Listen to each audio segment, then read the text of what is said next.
Welcome back, everyone. My name is Patrick. You're watching the Oilers Rundown. Have a Jesse Puljujarvi update for you today, some news on the Heritage Classic jerseys. So let's get started. Frank Saravalli of Daily Faceoff shared more information on Jesse Puljujarvi today. Frank listed the Florida Panthers, St. Louis Blues, and Tampa Bay Lightning as potential trade partners for Puljujarvi, noting the following for each team. For the Florida Panthers, back in his days as an NHL agent, Panthers GM Bill Zito's partner was Puljujarvi's current agent, Markus Lido. Zito spent a chunk of time working in Finland, and thus, it stands to reason that Zito might be able to glean some inside knowledge on the player and take a flyer. For the St. Louis Blues, the Blues were one of the teams that responded to Edmonton's inquiry about Puljujarvi. The belief is they were willing to roll the dice with Puljujarvi for the rest of the season to see if they could rehab his game a bit, sending back another project player or pending UFA the other way. For the Tampa Bay Lightning, this choice might surprise some, but the Lightning are the best in the business in development.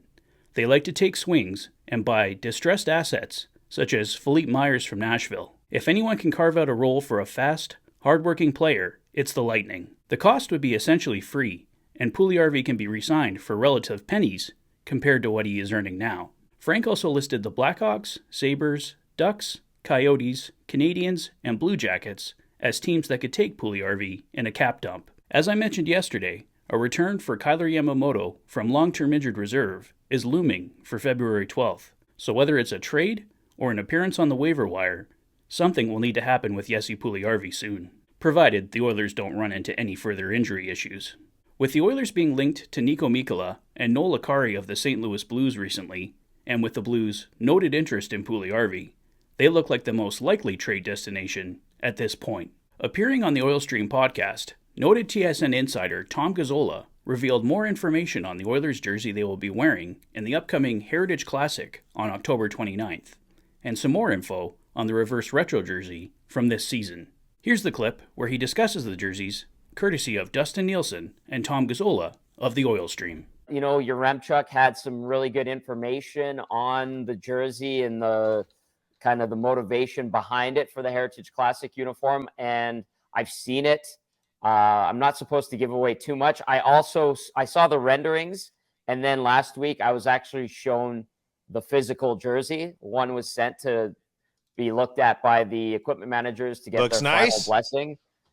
What I saw was really nice. That orange and blue, the traditional orange and blue, looks really good. And with the design that they've come up with and the other ideas that I am not going to mention that kind of switch it up and make it a bit unique and different, I think people are going to really like it. It's something that Oilers fans, jersey connoisseurs, and people who, track the jerseys throughout the course of history, it's going to be something completely different and still rooted in Edmonton's hockey heritage. And I think overall it's going to do really well, especially for a one-off type of thing where they'll wear it a few times next year, kicking it off with the Heritage Classic. But I looked at it and I was like, damn, that's pretty nice. So another traditional, up. like some traditional orange and blue colors in there.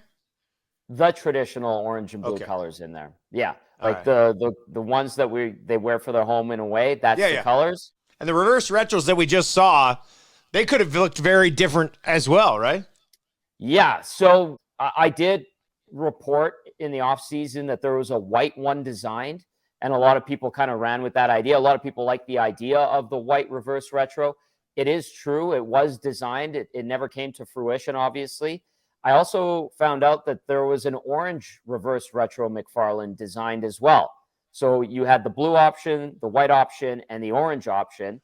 And what ended up happening is the marketing department from the Oilers went to the players, mostly the leadership group from the Oilers, and said, here's what we have as options. What do you guys think? And they ultimately picked the reverse retro jersey that the Oilers wore for 5 or 6 games. They decided to go with the navy blue one. So that's the backstory behind that. So there was an orange one designed. There was a white one indeed designed, like I had mentioned in the offseason, and the players picked the blue one that they chose to go with. Well, that's all for now, guys, but this at least gives us some more insight as to where Jesse Puljujarvi could end up. It's looking like the St. Louis Blues are the most likely destination for him at this point, especially, like I said, with Noel Acciari, Niko Mikkola out there as Oilers targets, but we'll see what happens here over the next few weeks. Let me know your thoughts on everything in the comment section below. If this is your first visit to the channel and you like what you see, please consider liking and subscribing for all the latest Oilers content. You've been watching The Oilers Fanatic. Thanks for being a fan. Take care, guys. I'll see you soon.